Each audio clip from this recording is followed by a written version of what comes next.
All right, and welcome to the Reaching Out of Bounds tutorial.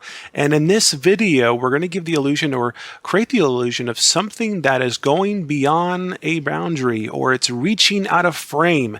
Now you can use a TV set, a picture frame. You can even use a computer monitor to create this exact same effect. You don't have to use the picture frame that you see here that I'm using. It's just what I decided to use because I thought it went very well with the actual photograph that we're using. But it's really just to show you and to teach you how to make objects and elements and subjects, make them look like they are reaching and moving out of frame, or they're just flying out of frame, or they're driving out of the frame, or and it's a very popular technique. It's seen all over the place in magazines and on the internet. And so what you learn here, you can just take it and go out and find your own photographs and just follow the same steps that you're doing here, and you can create the exact same effect with just about anything. So let's go ahead and get started with reaching out of bounds. And we're going to create this exact same effect that you see here. And what we're looking at here is this person looks like he's grabbing something out of a picture frame. And this is the original image right here. I'll go ahead and make it a little bit larger, but this is the original. And it's sort of a, it's kind of a little creative image that somebody created. And I thought because the hands are just moving, they're closer to the camera, it's giving this a lot of depth. It's giving that look of like it's something's grabbing or reaching out to grab you. And I thought it would be really cool to have that person inside a picture, but then the hands are reaching out of the picture to grab you or something like that. So that's what I wanted to create. That was the goal anyway. And you can also see that we do have a reflection, like a shadow, or mostly not a shadow, but a reflection from like a glass table or something like that. And I'll show you how to create that as well. So without further ado, let's go ahead and get started with the project. And I'll go ahead and minimize this, move it out of the way. And let's go into the file browser, and inside the project files folder, inside this DVD, you will find the Reaching Out of Bounds folder. And you will find several images. And the one we're going to start with, well, we're actually going to start with two because we will need two images. So what we can do, and oh, by the way, if you notice that we do have two frame images right here. Well, that is because one of the images is cropped already for you. So I've went ahead and cropped the image. If you don't want to go ahead and go through the whole entire cropping process, you can go ahead and just use the cropped version. And I think we will probably go ahead and use this version for this tutorial, but I went ahead and included the original in case you wanted to go ahead and crop it yourself. And so down here we have the image with the hands and the mask, and then this is the completed file right here. So I'm going to go ahead and just double click and open up our stock image here. Okay, there we go. Now let's go back to the file browser and let's scroll up here to the picture frame. And you don't have to use a picture frame. You can create your own frame, or you can, like I said, you can use a TV set, or if you would like to learn how to create or the illusion of something jumping out of a photograph, then watch the tutorial titled Flying Out of Bounds. The Flying Out of Bounds tutorial shows how to make objects fly out of photographs and all those types of things. It's at a different angle, but it's pretty much the same concept here. But we're going to use this picture frame that you see right here. It's already cropped. And so what we're going to do first is get this picture frame over to this image right here that has the hands that are reaching out. And I'll go ahead and zoom out here a little bit. So an easy way to do this is just to go ahead and select the Move tool on the toolbar. And then I can click on this image here on the frame and drag that from this image over to this one. And you'll see a little icon on the pointer on the bottom right letting you know, it has a little plus icon on it, letting you know that you're about to drag it over, release the mouse, and now it's over in this image right here. Okay, so the first thing we're going to do is we need to move this picture frame around and decide exactly what is going to happen here. Are we going to have the legs coming out of the photo, or the legs coming out of the picture frame, or are we going to have the arms coming out of the picture frame?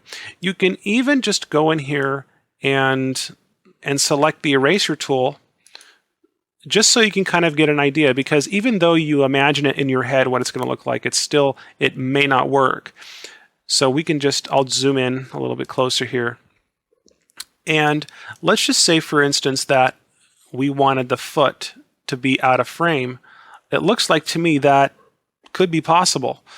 I could grab the eraser and I turn the hardness all the way up here. And again, this is just to give you an idea, but you should do this on all your out of bounds images. You can just paint and do something like this, just so you can get an idea. You see how there's a possibility that could work. I mean, the foot it's covered up at the bottom, so you'd have to do a little bit of cropping down here.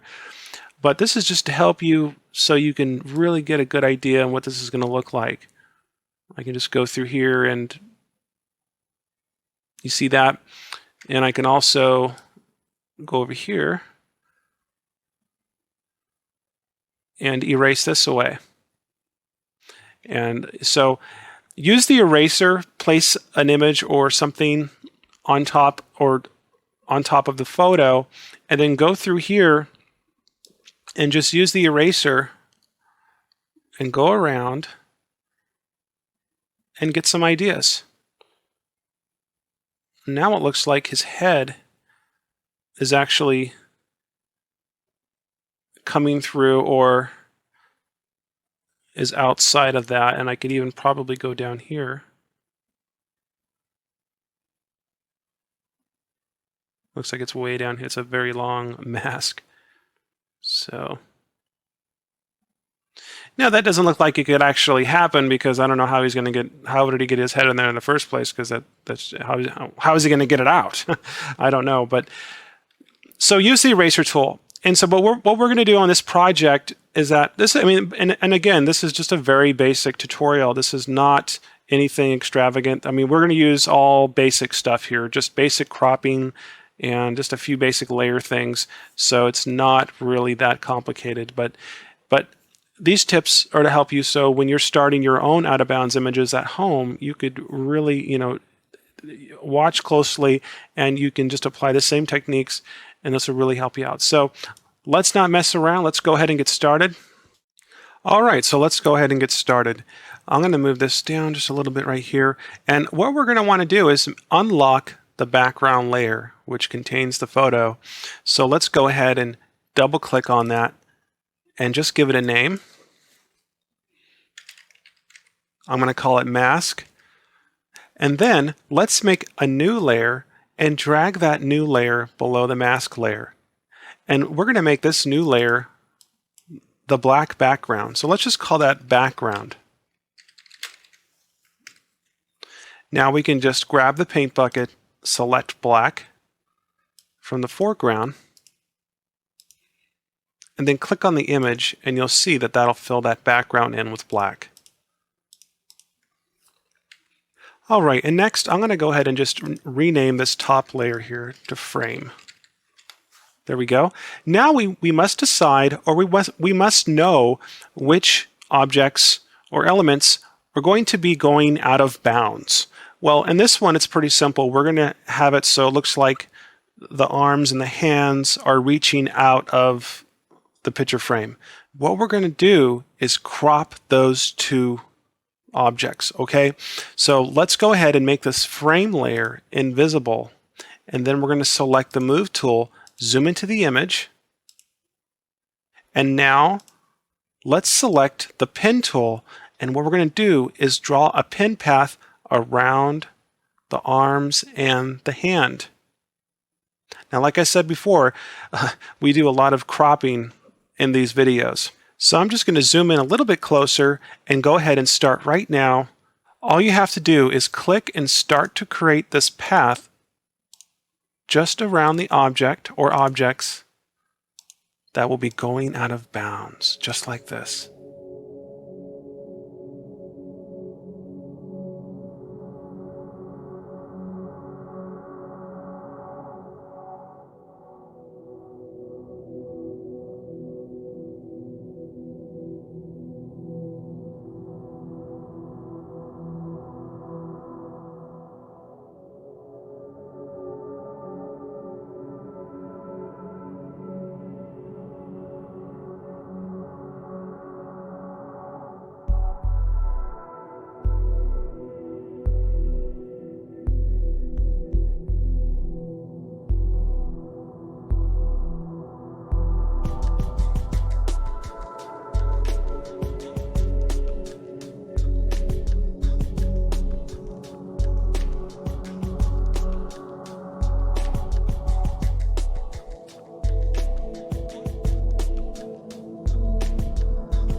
Okay, so I've just about completed this section of the image. I'm going to go ahead and connect the path right where it began, and that will create a full path around the arm and the hand, as you can see here. Now what I'll do is go ahead and right-click in the middle of that path and make it a selection. Feather radius 0, anti-aliased checked. And I'll go ahead and click OK. Great. Now let's go over here to Edit, and then down here to Copy Merged, and then over here to Edit once more, and then to Paste. Now while you're doing that, make sure that the frame layer is invisible, or you will end up copying the frame as well. But you can now see that we have this hand that's on its own separate layer. Okay, so it's completely isolated from the background. Now let me run over and do the other side. I'm going to grab the pen tool, and I'll just begin cropping away.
Okay, and I'm just about done, and I will connect this with where I started, right here. There we go. Now we have a complete path around this side of the arm and the hand, and I will just go ahead and, let me zoom out a little bit. I'll just right-click inside that path, select Make a Selection, and then we'll leave all the settings the same, and I'll go ahead and click OK. And then what I'll do is over here on Edit, Copy Merged, Edit, and down here to Paste. And so now we have both arms and hands on their own separate layers. And it looks just like this. Okay? So now we can clearly see that we can place something behind these if we want to. And I could just put the frame in back or turn the frame layer on. Now let's turn on this layer, which is the mask layer. And look at that. And if I turn the hands and arms that we cropped, you can see now they're behind. So we've just placed those. And this is the way it works. This is the best way I think you should do it. And this is really the only way to do it. And so what else can we do from here? Well, we can colorize. We can do a whole bunch of stuff. But let's go ahead and create the shadow or the reflection for this out of bounds effect. You can see here on, just a second. You can see on this image here, I've created this reflection down here that really makes it look like the hands are creating this, they're sticking out and they're reflecting off this table or whatever. So let's go ahead and create that. I'm going to zoom out of the image real quick, and there's a couple things I can do. I can make this canvas larger so I have a little bit more room to work with. We can do that. I'll come over here to Image, Canvas Size, and we can increase this. I'll just put 3200 pixels wide, and we'll change this from 1807. I'll just enter in 22, or actually I'll probably just go 2500. Press Enter, and now we have some more space to work with. I'll go ahead and zoom out. I'll click on the background, and I'll fill this in. So now we have a lot more room. Okay, and I'm going to go ahead and just select all my frames here, or all my layers, sorry, and just move this up a little bit. What you can do if you're not using CS2, you can link all your layers together and then move them all at once. If you're using Photoshop CS2, what you can do is click on one layer, hold down Shift, and then click across to all the layers as far as you want to go. In this case, I'm going to click on the topmost layer, and then what it's doing now is selecting all the layers in between the layer that I had active and to the layer that I just clicked on, which is layer 2. So I'll do that again. I'll click on the mask photo here, and then I'll hold down Shift and then click on the very topmost layer. And see, now I'm selecting all the layers. Look at that. Perfect. Well, we could go in here and merge these two layers, layer 1 and layer number 2, together, since those just contain the arms and the hands, and this will save a little bit more space here. So I'll select the topmost one, which is the right hand, and I'll select merge down. So now they are on their own layer. And I'll just type in here hands to name that. All right, now let's move on with the reflection. Reflection is pretty easy to do. All you have to do is make that background layer invisible. Then come over here to select all. Then over here to edit, copy merged. So now you've copied everything into memory, at least what Photoshop sees anyway, or what you see. And then I can go to edit, paste, and we've pasted a copy now. Well, what you need to do is just hold down Shift and drag this copy down to the bottom and line it up the same as what you see on the top here. Then come over here to edit, transform, and flip vertical, just like that. So it's basically you're just creating a mirror image. And you want to make sure you line it up just perfect. So use the zoom tool if you want to, and look at the edges and make sure that it lines up just perfect. Look at that. All right. And I'll go ahead and zoom out. Looking good. And now let's make that background visible again. And then over here on the reflection, which I'll name this layer reflection,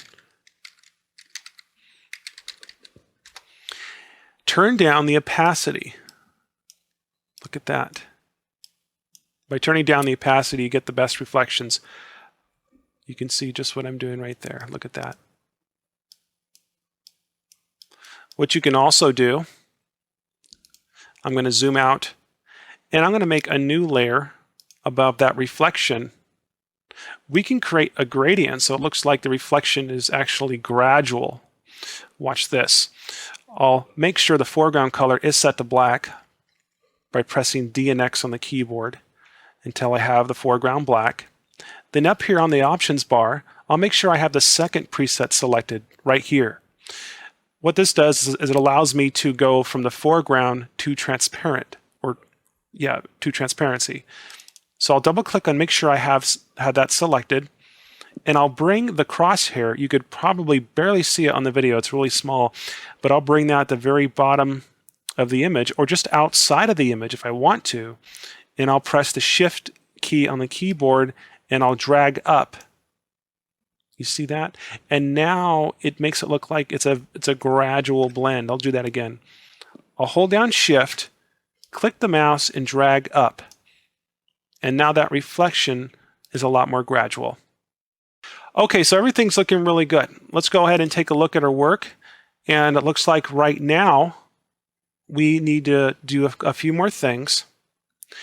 And a really easy one would be to mask the mask photo layer, which is right here.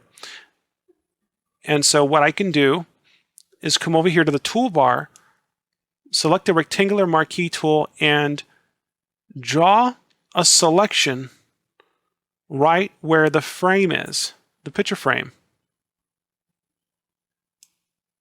Then I can come down here to the bottom of the layers palette with the mask layer selected and click on the Add Layer Mask button. And look at that.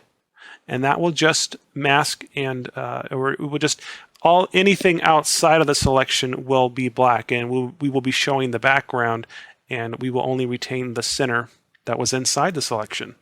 Well, we can't see really what's behind the frame, so unless people don't see this part, then hey, we got it made.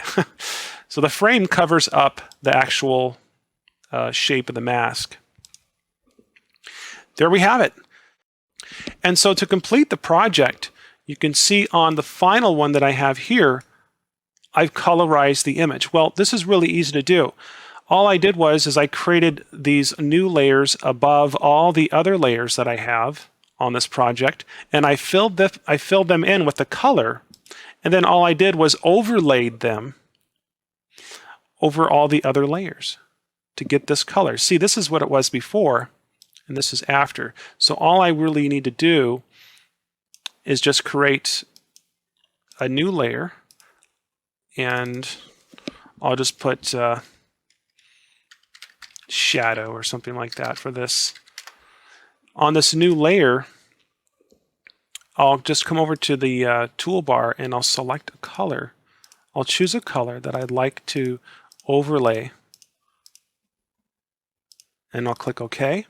And then I'll go ahead and fill this layer in with the paint bucket, so the whole image should go to the color that you want. And I'll even make that just a little bit darker. There we go. Perfect. I'll come over to the Layers palette and just select Overlay. And then I'll turn down the opacity. I'll make another new layer. And this is sort of like the theme I'm going by. I'm going by this blue and brown theme. And most of the projects on the DVDs do contain these two colors, which I just love. And if I'm not sure, I can always look on the completed project that I did. But this way it's just more fun. You can actually watch me go in here and do this. There we go. And I'll select Overlay and turn down the opacity. Better yet, on this one, what I'll do is select Color. Yeah, I think that's what it needs, Color. And I'll turn it up. So I've added just a little bit of this nice blue in with this brown, which is kind of more like a bronze type look. Like it's a little bit of that blue seep through there. You can see this is before and this is after. There we go. Perfect. So that's one way we can create a reaching out of bounds type effect. Now I can do so many things with this. You can too. Follow the same techniques, and again, you can just apply it to just about anything. So there you have it, the reaching out of bounds effect, and I hope you find these tips useful. We'll see you guys on the next video.